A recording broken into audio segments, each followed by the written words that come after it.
Good afternoon. I'm Deborah Willig. I am with Interaction, which is the largest coalition of international NGOs and partners in the United States.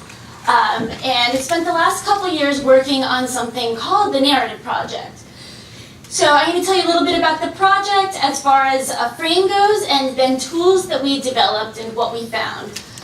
The Gates Foundation did a bunch of research. They regularly do semi-annual research in the US, the UK, France, and Germany, rating how does the public feel about global development.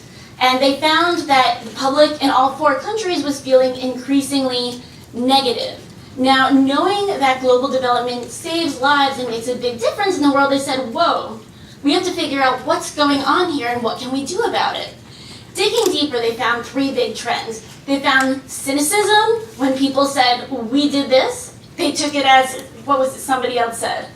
Dismissed as experiential. So yay, you had that one success, but how do we know this whole thing is successful?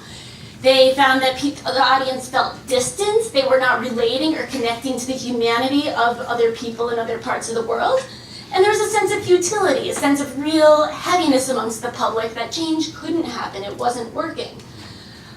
So we worked across, the Gates Foundation gave Interaction a grant to work across international development organizations in the United States, sharing findings with them on how to shift communications in a way that shifts audiences' ears. What's interesting, there's many things interesting, but in the US, the UK, France, and Germany, the findings were pretty much similar. So yes, we all are unique audiences, and at the same time, we as Western cultures tend to have a lot of a similar view on global development and what's happening. Real quick solutions that we worked with our members on were independence. It was really important, and you can look at your phones if you want, narrativeproject.org, to play around with tools. It's really important in your narratives to be emphasizing the independence that you are creating, and be careful that you are not giving any sense of dependency. As communicators, we all know how important it is to relate to people's emotions, that it's people's hearts that really move them to action and to making a difference. It's so tempting in global development to talk about the plea and how hard it is, and then people start to shrink, and no, you don't get sustained supporters, you don't get sustained believers if they constantly feel the heaviness. You have to tie into shared values like hope, pride, tenacity, family, love, helping them to connect to people abroad. Partnership is another thing. It's tempting to say, give us money because we did this, we did that, we did this, we did that. But then you end up feeling like, wow, what on earth are these people in these other countries doing? They're humans too, and they're just receiving, receiving, receiving. But in actuality, we all know on the ground that they are real partners, truly engaged in making a difference in their own lives. So making sure to emphasize partnership.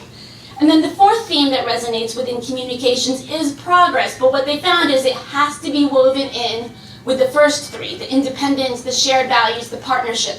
If you just tell stories of progress, people think that they're one-offs. You know, we can all find a victory in our life. Does it mean that we are continuously victorious? You know, we can all debate that.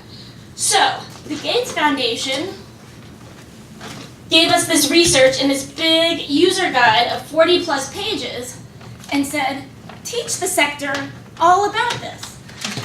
If I hadn't been given a grant, I would have spent 20 minutes on it and went, wow, that's a lot of dense content.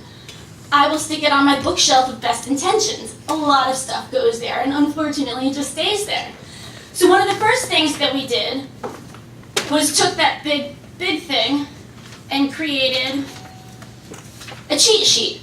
So on one side, when you say, what is this again? And you have your background brief. Other side, in 2 different styles, you have a checklist that reminds you of the core themes. And then we found that even that was a little bit much for people, especially as they started to get their feet wet and understood. And they were like, yeah, what is that thing? Then we created a business card. So we took this 40+ page dense PowerPoint and ended up making it into this tiny thing that emphasizes the four tenets or themes.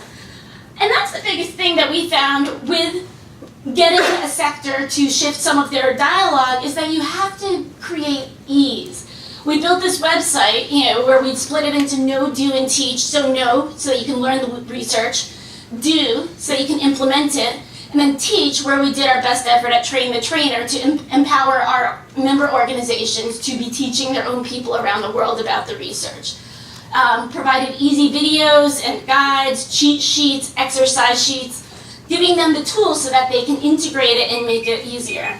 So real quick, 3 keys to success in this. 1, make it easy. The cards were pivotal, it turns out.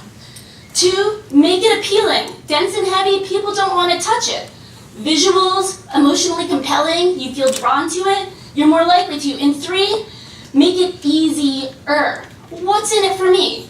So timing it with people who are redoing their brand guidelines, helping them know how it helped fundraising campaigns, helping them know how it made content stickier and traveled more on social media.